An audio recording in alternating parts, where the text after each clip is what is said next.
All right, guys, Tell the Truth Monday. Outstanding team effort. I'm so proud of our football team, the leadership. I'm so proud of the older guys that stuck around and stayed. I'm so proud of the younger guys that stepped up, played very well. Proud of our coaching staff for blocking out the noise last week and had a tremendous week of preparation. 26 freshmen or sophomores played out of, I think, 48 guys that played. Every point scored on that field was by a freshman or a sophomore. A lot of young guys playing, a lot of next man up.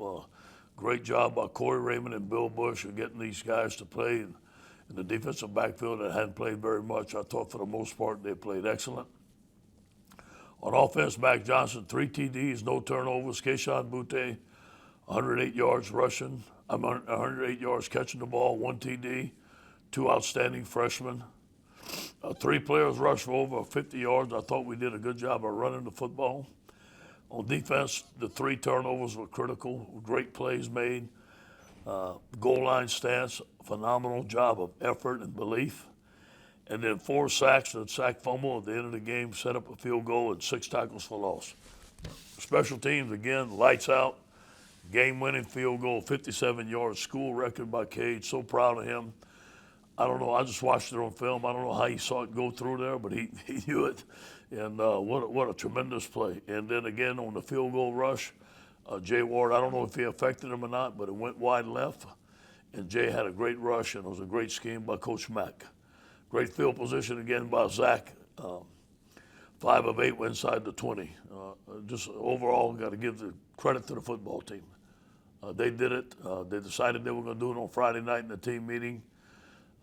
Florida's a very good football team, and that was a big win for us in the Swamp. On to Ole Miss, I know Lane very well. Lane has done a phenomenal job at Ole Miss. He's got one of the best offenses in the country because he's one of the best offensive minds. He's done a great job with Matt Corral as quarterback. Jaron Early, I tried to recruit running back. Elijah Moore, I believe, has 82 receptions. He's very difficult to defend. He'll formation you.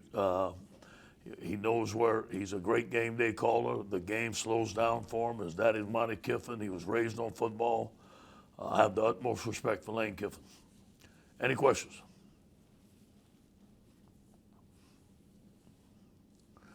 Jockey Lowe, I can't hear you. Can't hear you. No, sir. Brooks. You mentioned the freshmen and sophomores. I've got 2 questions about them, but first of all, I mean, is that the shape of your future at LSU, and what do you see from that as just the group? Yeah, I really believe that the last year's recruiting class was phenomenal. And a lot of guys are playing already. The sophomores are doing a very good job. We never talked about the future and what we're going to do. We wanted to finish this year strong.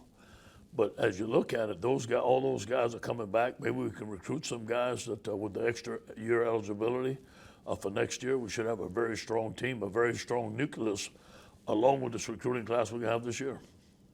And it seemed like, the numbers that y'all played with, how many of the people that weren't available on Saturday will be available for Ole Miss? We got to see. We got to see what's going to happen this week. It's early. I think we had 54 guys available or something like that to play, something like that. We'll see. Whatever it takes, but if we can do it in the Swamp, we can do it at home. Hey, Coach O, Garland Gill and Fox State in New Orleans. You got a few days until early signing day. I know this program's taken a lot of heat over the last month or so. How big was this game this past weekend to show the kids that the ship will get firm and this team will get back to where it needs to be? Yeah, I think it was huge. I think it's reassurance, and obviously, recruits have a short memory. It's what you did yesterday, and they all watched the game. But they've been seeing the whole time. All the freshmen were playing, all the players that we lost. So I think the game had a lot to do with giving us some momentum this week. But we were on solid ground with most of our recruits before this game. But it does help. Follow up to that, Ed. How many do you think will sign on Wednesday or this early signing? It's very fluid right now, and. I'd say minimum 15 to 16, maximum 20. I think in between those numbers would be a good range. And just kind of bounce off that. I mean, I think you've told us before sometimes that, recruits don't think about wins and losses and then as much as we think they do. So what have you seen them respond to just kind of how this season has gone? They've been very good. Obviously, we built relationships. Again, these guys saw last year as one of the best teams to ever play in college football history, and they remember that. And they see all those guys going into the NFL having a lot of success, and they see us have a young team. Obviously, we struggled in some areas that we got to get fixed, but they know that. It gives them an opportunity to come in and play real early. They see true freshmen playing, true freshman quarterbacks playing and having success. And they, especially skill position on offense, they know we have great quarterbacks coming. We're fixing to sign another great quarterback on Wednesday. So they see the future looks bright. Hey, Coach, I'd actually wanted to ask a little bit about the early signing period as well. Just with it being in the middle of a game week, what is that like for you guys to have these crucial couple days leading up to that and also be game planning for Ole Miss?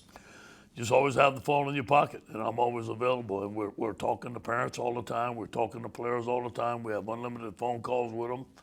It's kind of 24/7, and you got to balance your time. And everybody's dealing with the same thing. So Ole Miss is dealing with the same thing. I'm sure Lane's got his time balance. We got to balance it right down the middle, 50-50.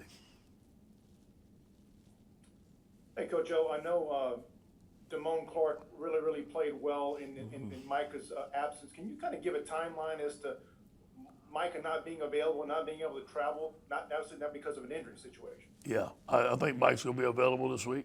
He became ill, wasn't able to travel, and he's better now. He's cleared, and I think that he'll practice this week and be fine. Thank you.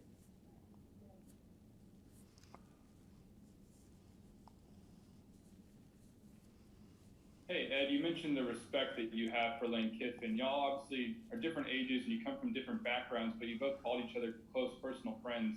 What is it about the two of you that makes you close?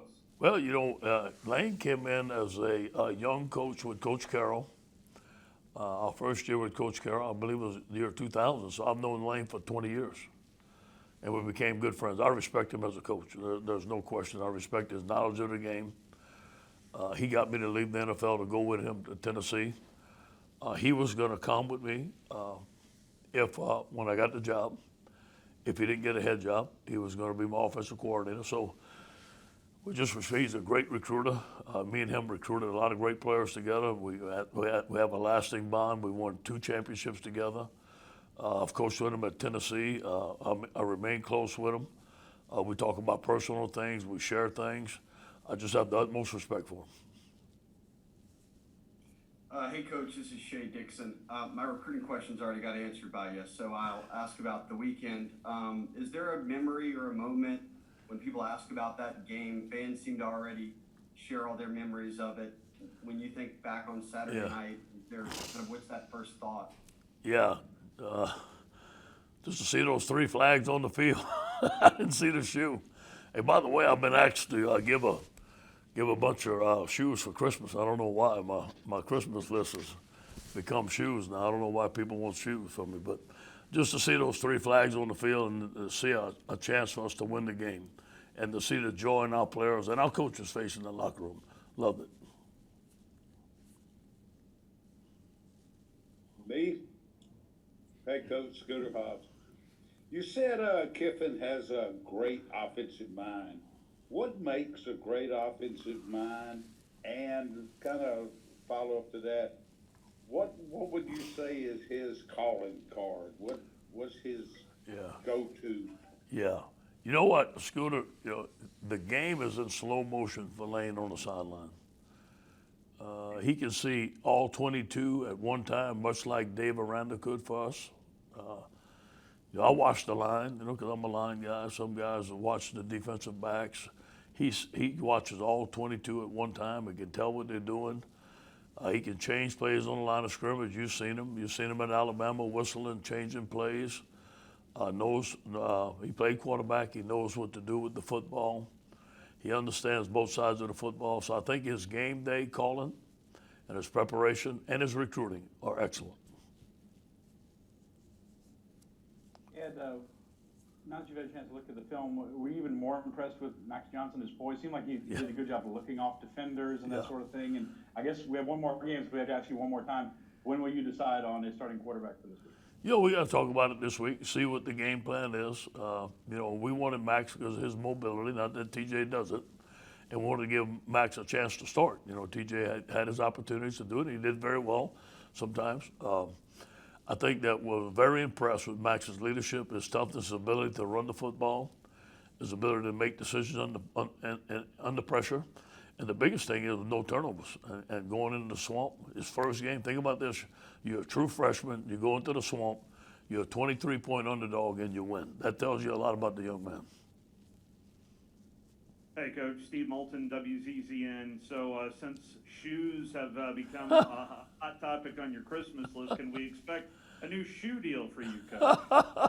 I'm not worried about that. I'm just glad the 3 flags were thrown. That's enough for me.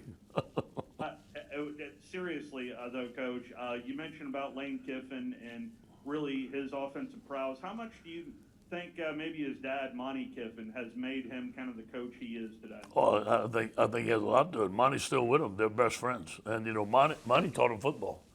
The kid was always around football, always in the locker room, always listening to football. And if you're around Monty Kiffin, it's football 24/7. I mean, the guy's always on the phone. He's always talking. And Lane's just like his daddy.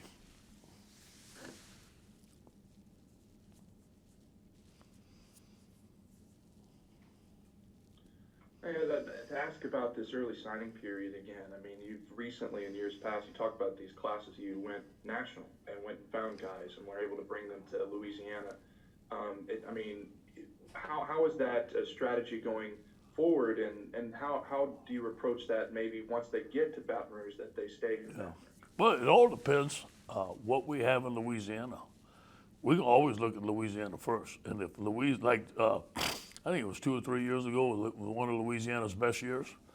We stayed mainly in Louisiana and Houston or Dallas. I mean, those are going to be the hot areas for us and always will be the hot areas for us. Now, if a young man from the state of California is a great player and he calls us and tells us he wants to come, I'm going to take him. If a guy's from Washington, I'm going to take him in Florida, Atlanta, whatever it is. And Atlanta's always been good to us, so we're always going to recruit there. But we spot recruit those areas because of specific needs. So it's always going to be Louisiana, Houston, and Dallas, and then specific needs around the country. Hey, Coach, it looks like you're going to get all your games in. The SEC is going to get most of its games in. What is going to be your lasting memory once this season started from COVID? Yeah, the players that stuck, the coaches stuck together, the adverse situations that all of us were put in, the unexpected not having success like we wanted to this season, having guys had to step up and stick together. I think we're all going to learn from having a week like we had last week where some teams or some men would have crumbled. And we decided to get stronger and fight. We stood up and we fought.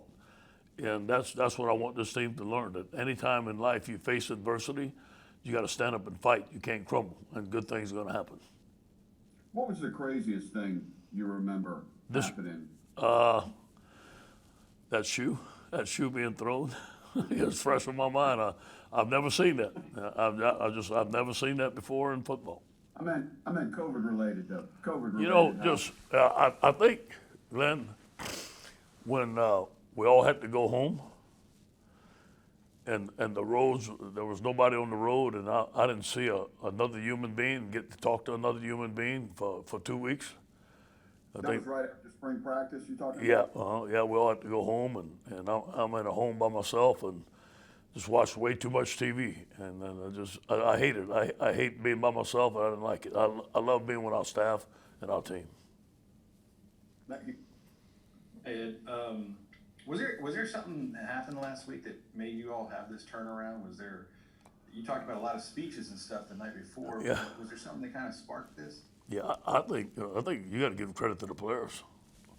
Players wanted to beat Florida. They dug in. They were not happy. Nobody was.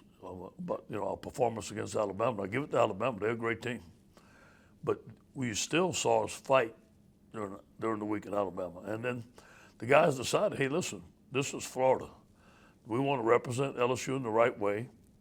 We know what everybody's saying about us out there and all that, and it's not true. We got to show everybody. The only way you got to do it is show them. And I think the Friday night in the hotel was an excellent night. There was a lot of examples. There was a lot of motivational speeches and a lot of motivational videos. And I think our team caught on to it, and they believed. And, I got to say this to you. It was very quiet in the locker room before we went out to Florida. And I was a little bit concerned. But they came out on fire, ready to play. So maybe that's the temperature of our team. I got a couple more. Have you and Lane ever gone head to head like this? In practice all the time. This will be the first game now. Yeah, it'd be the first game. Yeah. In practice, we used to go after it all the time, and we were very competitive, and I loved it. But it'd be the first time. When did y'all cut off communications? You know what? I haven't talked to him much this season. He's been busy doing his thing. I've been doing my thing. I don't talk to any head coaches rarely during the season. And I know you're focused on this year, but last year, exactly to the day, Joe won the Heisman. Yeah. What are your memories of this? It's kind of funny. His dad texted me today, and I didn't know it, but I just said thank you. He told me thank you. I said, what? Thank y'all. And, just a tremendous family, tremendous award for Joe. But you know what? We wasn't finished. And that was big for Joe, but he had his eyes set on a national championship, and he was the leader of that team, and so did his team. So it was a great memory. Hey, Ed in New Orleans. Hope it's going well today.